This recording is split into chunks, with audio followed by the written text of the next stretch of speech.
Siema, tu wahacz. Hyundai po 4 latach postanowił przeprowadzić lifting swojego miejskiego i20. Nie ma co się po nim spodziewać jakichś ogromnych zmian, bo ten model nie zdążył się jeszcze zestarzeć, ale wciąż widać w i20 to, czego jest coraz mniej we współczesnej motoryzacji. Mam tutaj konkretnie na myśli małe samochody bez żadnej elektryfikacji, w przypadku których można mówić o trochę bardziej wyrazistym charakterze. Hyundai i20 wraz z liftingiem ten charakter częściowo jednak stracił, bo dotychczas oferowana hot hatchowa wersja i20N zniknęła z oferty, bez perspektywy powrotu i obecnie maksimum co można znaleźć w tym samochodzie pod kątem mocy to już nie 204 konie mechaniczne jak w Ence, a 100 koni generowane z benzynowego silnika 1.0 TGDI, który znalazł się w egzemplarzu testowym. Namiastkę dawnej sportowości można mieć w Hyundai i20 wciąż wybierając odmianę N-Line wprowadzającą pakiet stylistyczny, ale nie jest to nawet konieczne, przyznam, ze względu na powiedzmy wrodzony wygląd testowanego modelu. i20 bowiem bez względu na odmianę oferuje dynamiczne i ostre linie, które lifting jeszcze trochę wyostrzył za sprawą wysmuklenia atrapy chłodnicy i przeniesienia znaczka producenta na maskę, a także przeprojektowanych zderzaków. Egzemplarz testowy wyposażony został w pakiet design za 4500 zł, który wprowadza 17-calowe felgi, czarny dach oraz LEDowe oświetlenie wnętrza. W połączeniu z limonkowym lakierem za 2500 zł tworzy to, przyznam, bardzo udany efekt, a nadwozie ma sporo uroku. We wnętrzu i20 nie zaszły stylistyczne zmiany. Jest ono może trochę zbyt mało kanciaste, biorąc pod uwagę projekt nadwozia, ale na swój bardziej obły sposób również wypada wciąż ok i pasuje do małego auta. Miłym dodatkiem są w egzemplarzu testowym nawiązujące do koloru nadwozia wstawki na nawiewach czy drzwiach, niby drobiazg, ale odczuwalny podczas użytkowania. Pod kątem jakościowym też jest tutaj tak jak wcześniej, czyli twardo i ciemno. Na desce rozdzielczej mamy ciekawą fakturę plastiku, w innych miejscach jest ona już bardziej standardowa, ale nie błyszczą się te elementy jakoś przesadnie w słońcu. Jasne wstawki naprawdę się tutaj przydają, ponieważ bez nich byłoby bardzo tak ponuro i monotonnie. Teraz też jest dosyć ponuro, ale nie ma aż takiego dramatu. Nie ma też tutaj fortepianowej czerni, więc nie będzie miało co się specjalnie rysować. Jakieś drobniejsze elementy działają bez zarzutu i zostały precyzyjnie wykonane. Też nie mam zastrzeżeń do pasowania, ponieważ nic tutaj nie wydaje niepożądanych dźwięków, więc poziom jest solidny. Przyjemny w odbiorze charakter samochodu budowany jest również przez to, jak i20 jeździ. W tym modelu znaleźć mogą się tylko benzyny, w podstawie wolnosące 1.2 MPI, osłabione wraz z liftingiem z 84 do 79 koni mechanicznych, który jest propozycją wyraźnie bardziej miejską, ale również wspominana litrowa benzyna z turbo z testówki i ona, nie powiem, aby czyniła z tego samochodu jakąś rakietę, przy czym nie uważam też, aby to była wada, ponieważ osobiście bardzo lubię małe auta, w których widać, że zaprojektowano je, aby dawały trochę więcej frajdy, ale w których zarazem nie muszę obawiać się mandatów po każdym mocnym wciśnięciu pedału gazu, jak w hot hatchach. Kiedyś rynek takich modeli był szerszy i istniało chociażby Renault Twingo GT albo Volkswagen Up GTI, teraz się skurczył, a w testowanym i20 czułem właśnie taką fajną żywiołowość tego samochodu w trybie sportowym, gdy przyspieszałem, albo silnik donośnie wskakiwał na obroty podczas wrzucania niższego biegu, gdy hamowałem po ostrym przyspieszaniu. Generalnie 1.0 TGDI w nadwoziu ważącym 1090 kg sprawdza się bardzo dobrze dla kogoś, kto chce mieć normalny samochód na co dzień i bezpieczną namiastkę hot hatcha na specjalne okazje. Mówię na specjalne okazje, bo podczas właśnie codziennej jazdy tryb sportowy z trzymaniem silnika często na ponad 2000 obrotów, nawet podczas utrzymywania prędkości, jest mało zjadliwy. Na normalu układ napędowy jest już spokojniejszy i lubi niższe obroty i wtedy trochę za bardzo moim zdaniem na skrzyni, czyli 7-biegowym automacie DCT, musiałem wymuszać redukcję.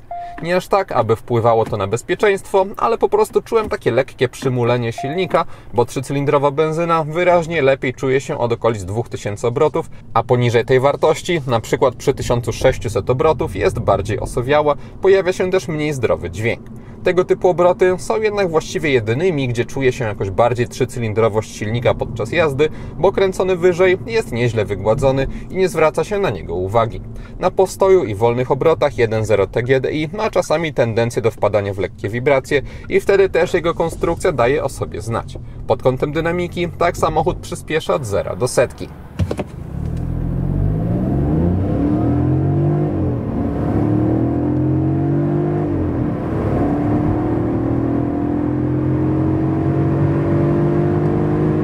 A tak od 90 do 140 km na godzinę.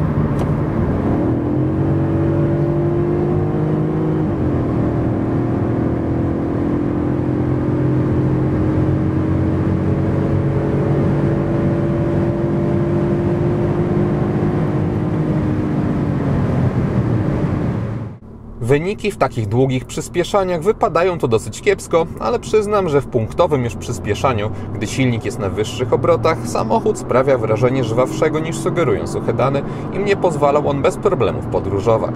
Do około 100 km na godzinę dynamika była naprawdę ok, do 120-130 km na godzinę jeszcze dawała radę i dopiero powyżej tej wartości robiło się zauważalnie gorzej, rósł też hałas wyraźnie, więc 120 km na godzinę można traktować to jako rozsądne maksimum. Osoby chcące wycisnąć z turbobenzyny V20 więcej powinny pomyśleć też o manualu, który katalogowo pozwala uzyskać z tym silnikiem czas sprintu do setki o 1 sekundę szybszy i zakładam, że wyeliminowanie zdarzających się czasami ospałości reakcji skrzyni automatycznej może przełożyć się na bardziej sportowe wrażenie. Niemniej jednak automat w takiej codziennej jeździe sprawdza się dobrze, bo biegi zmienia odpowiednio szybko i zapewnia dobrą płynność, więc wszystko zależy od preferencji i sposobu użytkowania. Spalanie, jakie oferuje ten model, to 7-7,5 litra w mieście, 5 litrów na nieekspresowych drogach poza nim, okolice 6 litrów na ekspresówkach i lekko ponad 7 litrów na autostradach, więc szału nie ma, podobnie jak dramatu. W i20 ingerować można również w zachowanie układu kierowniczego, ale w tym przypadku wyłącznie poprzez oprogramowanie i wybór trybów jazdy. Żałuję, że producent nie zaoferował ustawień indywidualnych, bo o ile, tak jak mówiłem, sportowe nastawy silnika są zbyt ostre, to zachowanie kierownicy zdecydowanie na sporcie lubiłem najbardziej, ponieważ dostaje się wtedy naprawdę konkretny opór jak na takie małe auto, we w sumie zwyczajnej wersji. W Hyundai i20 dochodzi do tego też całkiem niezła precyzja i to wszystko sprawia, że autem tym jeździ się naprawdę przyjemnie. Na normalu też, tylko wtedy samochód jest bardziej neutralny, wciąż jednak nie dostaje się tutaj takiej typowo miejskiej lekkości prowadzenia, jak na przykład w najmniejszym Hyundai i10. Przez bryłę samochodu z wyraźnie opadającym przodem i mało widoczną maską, wyczucie jego krańców jak na model tych gabarytów nie jest jakieś ponadprzeciętnie łatwe, no ale nie jest też źle właśnie przez te gabaryty. Z tyłu widoczność jest ok, szyba nie jest przesadnie wysoko poprowadzona, a słupki nie są masywne. Kamera cofania w i20 oferowana jest obecnie w każdej wersji w standardzie i oferuje przyzwoitą jakość obrazu. Mamy też w niej rozsądnie kontrolowane pole widzenia, więc obiekty po bokach nie sprawiają wrażenia, że są bliżej niż w rzeczywistości. W zawieszenie ingerować już nie można w żaden sposób i jest ono zawsze dosyć twarde, nie na poziomie i20N, ale w połączeniu z opcjonalnymi 17-calowymi felgami sporo czuje się nierówności na wierzchni, ale też dostaje się dobrą stabilność i pewność prowadzenia i to jest moim zdaniem dobre zestrojenie, bo i20 nie jest zdecydowanie autem do bujania się po kolejnych kilometrach, a trochę bardziej ostry charakter jest w nim spójny. Podczas jazdy irytował mnie tylko asystent utrzymania pasa ruchu, który zbyt agresywnie ingeruje, nieraz gdy nie jest to zupełnie potrzebne i wymusza siłowanie się z kierownicą, na przykład na węższych drogach. Na szczęście można go szybko wyłączyć przyciskiem na kierownicę. Wraz z liftingiem w i20 pojawił się w standardzie system inforozrywki 10,25 cala, który kiedyś dostępny był jako opcja. Jest on też wyposażony w fabryczną nawigację, która w testowanym egzemplarzu akurat nie działa, ale w innych jest. Nie ma za to tutaj bezprzewodowej łączności z Android Auto i Apple CarPlay, potrzebny jest kabel i to jest krok wstecz względem tego bazowego, kiedyś 8-calowego ekranu, gdzie była bezprzewodowa łączność, ale poza tym mamy już kroki w dobrą stronę z powodu tego systemu, chociażby jest większy ekran, też interfejs dzięki niemu jest lepiej zaprojektowany, ponieważ chociażby w ustawieniach te nadrzędne kategorie mogą zostać po lewej stronie i to wszystko logicznie jest tutaj rozplanowane. Jest też możliwość dzielenia ekranu, to najlepiej zaprezentować przy okazji nawigacji, no ale nie mam możliwości tego zrobić, więc można sobie wyobrazić, że na przykład tutaj jest mapa albo na całości, albo można taką belkę z boku sobie wyciągnąć i mieć te informacje z systemu audio, tego typu sprawy. Szybkość działania jest może nie idealna, ale dobra i wystarczająca i też dobrze całościowo oceniam ten system, naprawdę fajna rzecz w aucie tej klasy. 10,25 cala ma również wyświetlacz elektronicznych zegarów. On występuje w standardzie we wszystkich wersjach poza bazową Pure. Można modyfikować tylko to, co będzie się wyświetlało na środku. Podstawowe informacje: mamy komputer podróżny, jest też wskazanie nawigacji, gdyby działała, ale bez wyświetlania mapy i skrót do ustawień. To by było właściwie tyle, więc nie ma tutaj zbyt wiele opcji pod kątem personalizacji, ale dostęp do wszystkich najważniejszych informacji jest przystępny. Przystępna jest też obsługa tego komputera. Hyundai nic nie grzebie w rozmieszczeniu przycisków na kierownicy w swoich nowych modelach i dobrze, bo trudno byłoby to rozwiązać lepiej. Tutaj steruje się tym komputerem, w sąsiedztwie jest obsługa tempomatu, z lewej strony mamy sterowanie systemem audio, telefonem, a także przycisk programowalny, który można chociażby zaprogramować, aby wyświetlał menu asystentów bezpieczeństwa i jest to najszybszy sposób, aby dezaktywować asystenta prędkości, ponieważ nie ma tutaj żadnego dedykowanego przycisku do tego. Żeby zachować precyzję, na zegarach można sterować też motywami graficznymi z poziomu ekranu środkowego, ale wpływają one wyłącznie na aspekt estetyczny, nie modyfikują w żaden sposób układu, są takie 3 bardziej klasyczne oraz bardziej bajerancki sześcian.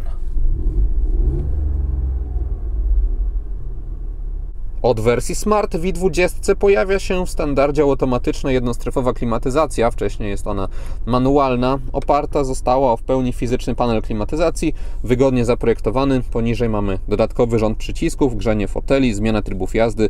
Nie trzeba do tego się nigdzie zagłębiać w menu, co sprawia, że testowany Hyundai jest takim w starym stylu zaprojektowanym samochodem pod kątem ergonomii, co wypada moim zdaniem bardzo pozytywnie.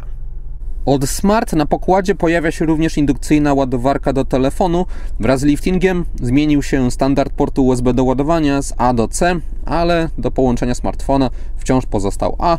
Jest również 12V. Decydując się na Smart, można liczyć też na występujące bez dopłat kolejne USB-C w drugim rzędzie.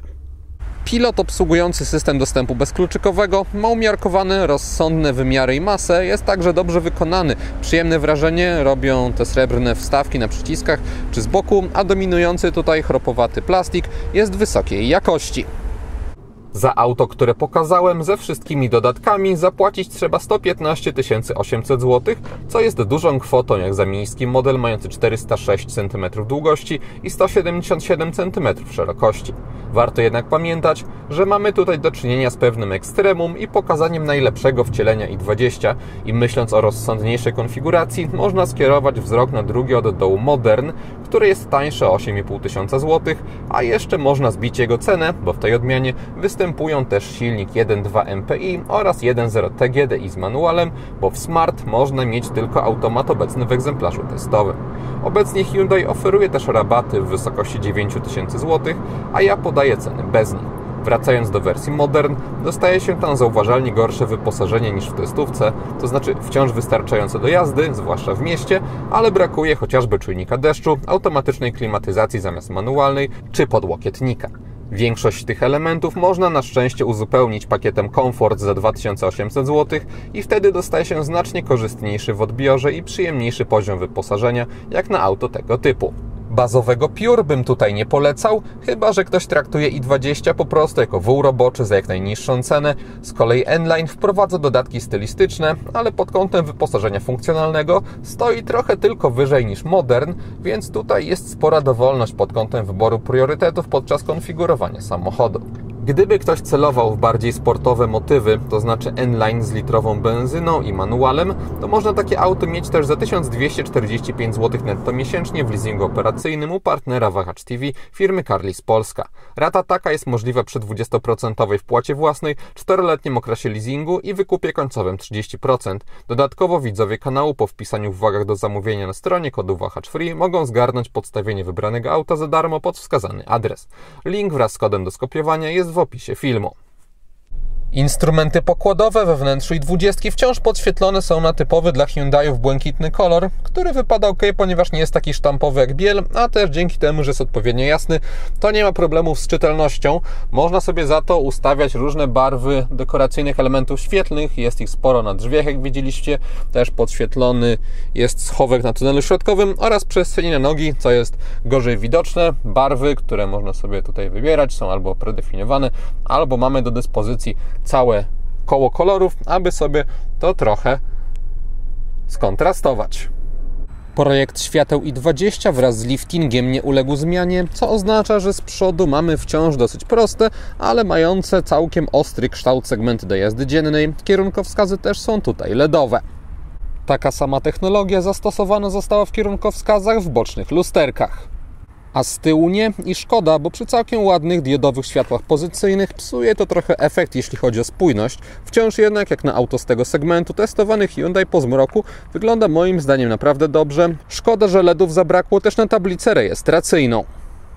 Światła LED pojawiają się w i20 w standardzie dopiero od testowanego Smart i dostaje się w nich zwykłe statyczne rozwiązanie z odbłyśnikami. Przekłada się to na przeciętną precyzję poziomu oddzielania strefy oświetlonej od nieoświetlonej. Moc świecenia też wypada przeciętnie, zatem dopłata do tych świateł ma wątpliwy sens moim zdaniem względem halogenów i szkoda, że wraz z liftingiem producent nie zaoferował czegoś lepszego. Z tyłu, gdy ustawiam przedni fotel pod siebie i siadam za sobą, to na nogi mam taki niezbyt duży, ale rozsądny jak na auto tego typu zapas miejsca. Brak opadającej linii dachu powoduje, że nawet konkretnie się prostując, co najwyżej moje włosy lekko stykają się z podsufitką, ale o jakimś nieprzyjemnym kontakcie nie ma mowy. Tunel środkowy jest w testowanym modelu w niewielkim stopniu wystający. Na tylnej kanapie nie występuje rozkładany podłokietnik. Bagażnik i20 ma 352 litry. Producent podaje tę wartość dla wariantu z zestawem naprawczym, tak jak w egzemplarzu testowym. W kufrze dostaje się niski próg załadunkowy, sporych rozmiarów otwór jak na gabaryty całego nadwozia, a także regularne kształty. Po bokach znaleźć można tutaj wyłącznie skrytkę z prawej strony, na przykład na gaśnicę, ponieważ lewa wnęka zarezerwowana jest na element systemu audio firmy Bose. Podłoga jest tutaj dwupoziomowa, można tą pierwszą mieć albo w wyższym położeniu, albo opuścić, a pod tą już właściwą jest jeszcze dodatkowa przestrzeń, chociażby na, tak jak wspominałem, zestaw naprawczy.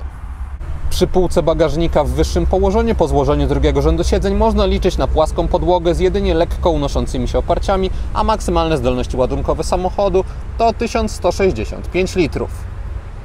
Podsumowując, Hyundai i20 polubiłem bardziej niż myślałem, bo z pozoru, analizując cennik i katalog, jest to po prostu zwykły mały hatchback, a jednak konstruktorzy, zachowując odpowiedni balans, dodali mu trochę pierwiastka hot hatchowego, dzięki czemu fajnie się nim jeździ, a zarazem nie ma się poczucia, że marnuje się potencjał samochodu na zwykłych drogach, czy nie jest on za ostry, gdy chce się po prostu dojechać do celu. Testowana konfiguracja kosztuje dużo, ale jakaś lekko doposażona wersja Modern z 1.0 TGD i z manualem po rabacie wyjdzie za lekko ponad 80 000 złotych, a zachowa, jak sądzę, większość wywołującego pozytywne emocje charakteru auta, które ja dostałem. Coraz mniej jest takich modeli na rynku, więc warto je doceniać, póki coś się jeszcze ostało. I to wszystko, co przygotowałem o odświeżonej i20. Dziękuję za uwagę i mam nadzieję, że i test się podobał. Jeśli tak było, zachęcam do dania temu filmowi łapki w górę. Będzie mi z tego powodu bardzo miło. Zainteresowanym przypominam o Carlist Polska i ich ofercie, a jeśli ktoś nie ma, to zapraszam również do subskrypcji kanału, ponieważ kolejne materiały na Wahacz TV pojawią się już wkrótce. Na razie!